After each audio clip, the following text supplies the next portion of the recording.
Hey, it's Nate with another piano tutorial. Today I'm doing Now and Then by the Beatles. Brand new Beatles song. Final Beatles song. I'm going to share something really personal here because it's an interesting story and it sets the tone for the video. I haven't posted in a few weeks because I've been going through a really hard breakup. Now and Then was released on the day that was finalized, November 2nd, and I had no idea this song was coming. And it's this gorgeous song of longing and missing that really resonates for me right now. John Lennon was always my favorite singer and songwriter, and here was this new song over 40 years after he died, just dropped into my lap there for me right when I needed it. It was kind of spooky. Anyways, I have been getting a lot of requests for it. At first I worried it might be too emotional for me to learn and teach it, but it has been cathartic and I hope you love learning to play and sing it as well. Let's jump in.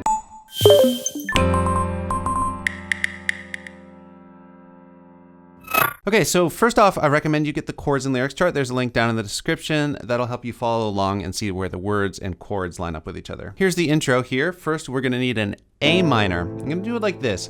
A, C, E in the right hand, that's middle C, so you get the octave.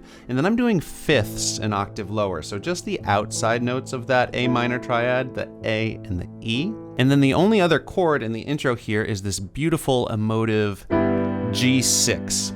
So I am just stepping down to G fifths in my left hand, G and D. I'm keeping my fifth finger on the E from the A minor and just moving down like that. We've got a G, a B, and an E here. And I'm using my second finger on the B. So get used to that chord change there. It comes up a lot in this song. And this song is in 4/4 time, so each of these measures gets 4 counts. We're thinking 1, 2, 3, 4. 1, 2, 3, 4. 1, 2, 3, 4. 1, 2, 3, 4. So that would be the whole intro before the verses. Now, that is what the piano does on the recording. It just hits these and holds them out. But there's also a strumming acoustic guitar kind of chugging along, adding some energy. So I am going to add, in addition to really accenting the first beat of each measure, I'm going to also just hit quarter notes. 1, 2, 3, 4. A little bit lighter. 2, 3, 4. So it is less accurate to the piano track on the recording, but more accurate to the energy of the recording there. And that's how I'm going to be thinking about this piano part throughout. So let's talk about the verses, and I'm going to build them up in a few layers in terms of difficulty and rhythms. But for now, let's just go over all the chords. Here are those. So the verses start with the same thing as the intro, just back and forth twice between the A minor and G6 with the I know it's true. So right off the bat, I'll do those quarter notes. It's all because of you. Now, one more A minor.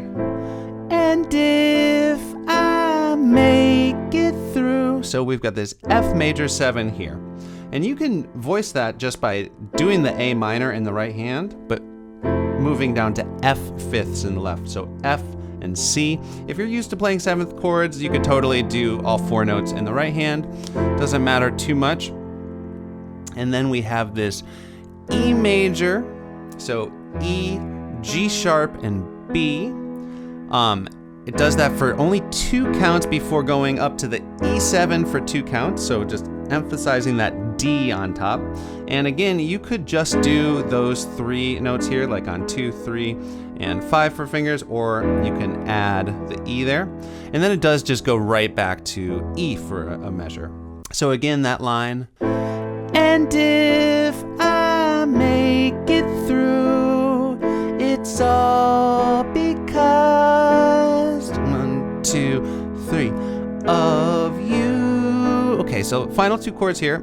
We've got this A sus4. It's really, there's different ways you could call this chord that would be a long jazzy name that would make the chords and lyrics chart look really messy. So I'm just calling it a sus4, but it also does have this second in it. So it's A, B, and D, and I'm not gonna do my 5th finger on the E, just like that. 3, 4, and then resolve it to the A minor. 3, 4. Let's add a little bit more rhythm to capture some of the energy of the bass and the drums. And as I add new layers to this, if it gets too difficult for you, you can totally skip it and just keep the simple quarter notes for your whole version. But we're gonna need to think in 8th notes. So instead of just thinking 1, 2, 3, 4. We're going to divide the beat in half. Think 1 and 2 and 3 and 4 and on the and after 2 and the and after 4, I'm going to do a little extra rhythm in my left hand like this. 1, 2 and 3, 4 and 1, 2 and 3, 4 and. So sometimes I will hit just the fifths again, like 1, 2 and 3, 4 and, maybe the and after 4, just doing the fifth and then coming back down. You don't have to be super strict about it, but just you can be loose with it. I know it's true. Another thing you can do is this back and forth rocking here.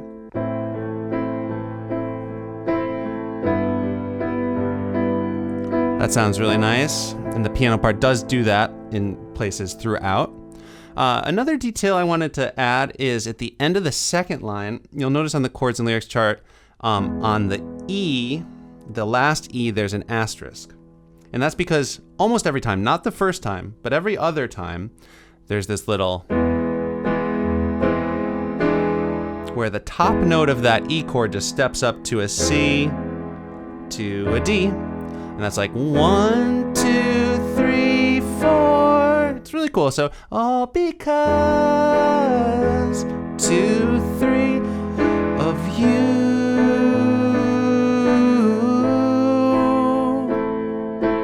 I want to talk separately now about the first verse. Now, the piano part throughout this recording is a little bit more involved than what I just taught. Sounds like this. I know it's true. It's all because of you. And when you're playing alone on the piano, for most of the song, I think doing the full rhythm captures the energy of the recording better. But on the recording, the first verse, the drums haven't kicked in yet, and that piano part is really laid bare. So I want to show you how to do it. It is more tricky, so again, you can skip this.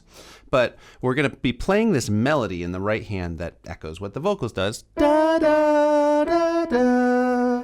That's E, D, E, B.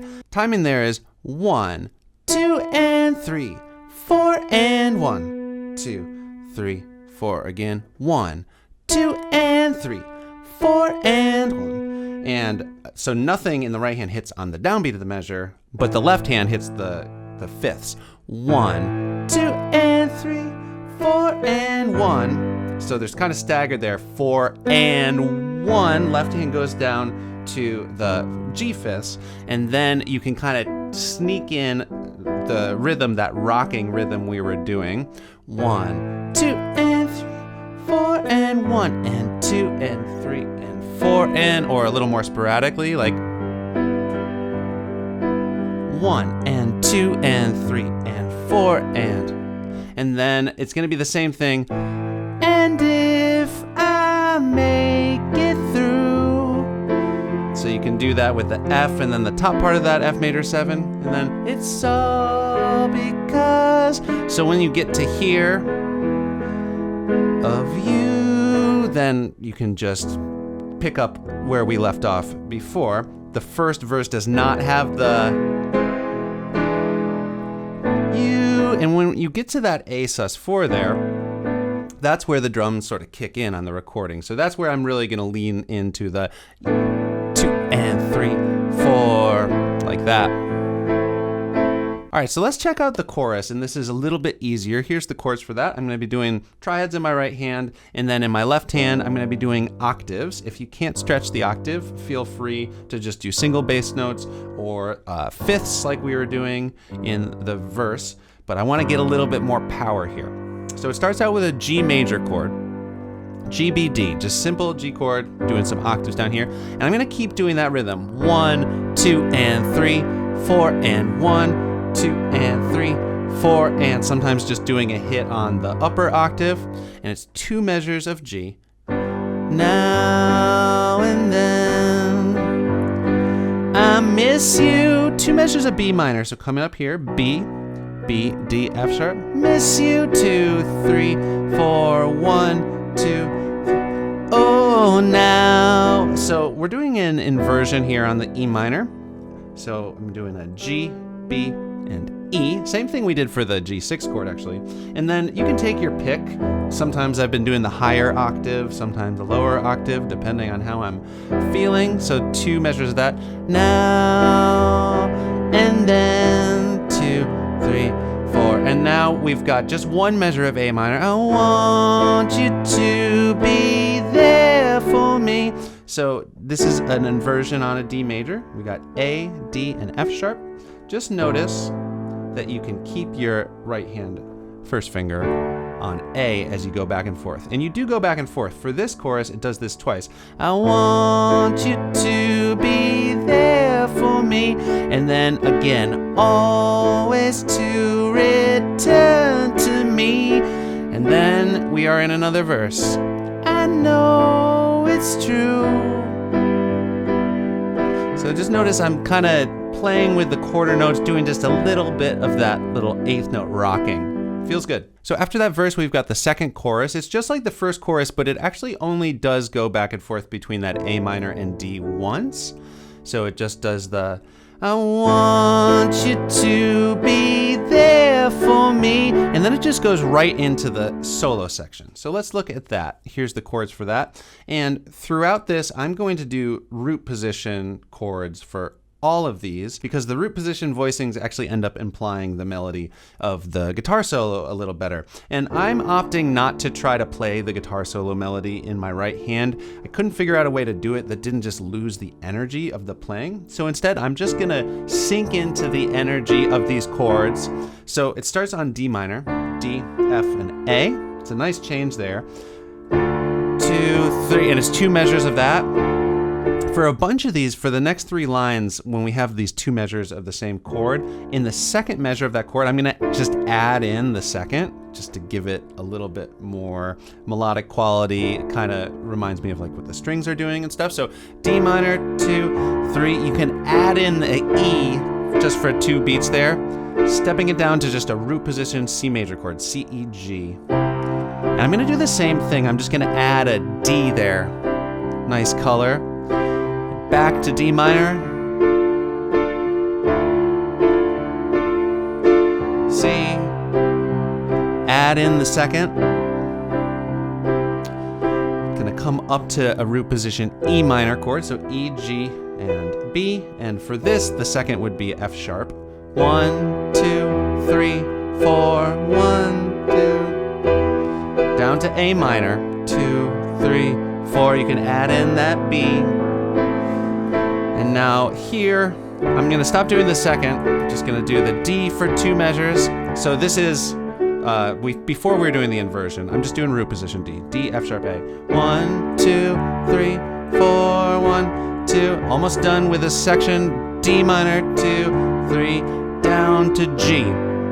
So this is just a root position, G, G, B, D. And throughout this whole section, I was just keeping the energy going with those octaves, same left hand rhythm. Okay, so after the solo section, we have one more verse, and that verse is just like the other verses, except for it kind of runs right into the outro section. So I'll just go from the second line of that verse and show you how this connects through.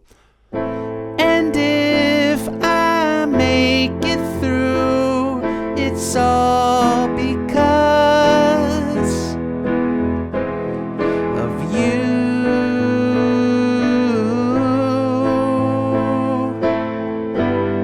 So that A minor that has been at the end, the measure of A minor at the end of all the verses is also the first measure of the outro, the way we kind of feel the outro. So here's the chords for the outro. I've got that first A minor in parentheses because you already played it as part of the verse as you knew it. Kind of a cool little trick there. So A minor, 2, 3, 4, G6, 2, 3, 4, E7, 2, 3, 4, and we just loop around on that twice. So it's all sort of chords that we've done, but they're cycling a little bit faster. Then we have this really cool moment to end the song that sounds like this.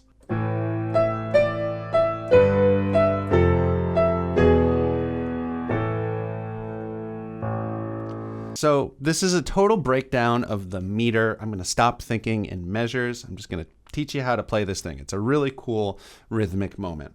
But it all hangs on this right hand melody. And the melody goes like this.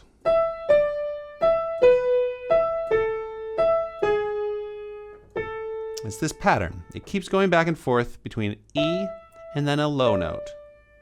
And then E, and then a different low note. And the notes are just stepping down. It does skip the C. So it goes E, D, E, B, E, A, E, G sharp, and then you're going to end on A. And rhythmically, you can get started thinking about the count in the measures, like 1, 2, and 3, and 4. Then it just gets confusing to do that. So I think a better way is to just think da, da, da, da, da, just doing it on a single note. Long, short, long, short, long, short. It starts with a short. Da, da, da, da, da, da, da, da, da. Really cool. Here's the underlying chords that kind of get hung on this melody. Now, with just one hand available to do it while I'm doing the melody, I can't quite voice the full chords. So I'm just gonna do fifths in the left hand. So it starts on the A minor, just doing A fifths here. And the right hand melody starts on beat 2. 1, 2, and 3. And then the G fifths are gonna hit here with the B. Again. And then we're gonna go to the F. Just F fifths there for the F major 7. Voicing the whole thing down there is a little muddy, so I'm just gonna do the F fifths. So the A minor lasts a little bit longer. And then that faster pace continues here with the E, just doing E fifths here. And then finally ending on A. You could do the A minor, the full thing. It sounds a little muddy. It might sound better on your piano. Maybe add a low note. Another thing you could do, it loses some power though, but if you want to voice the full chords a little bit more,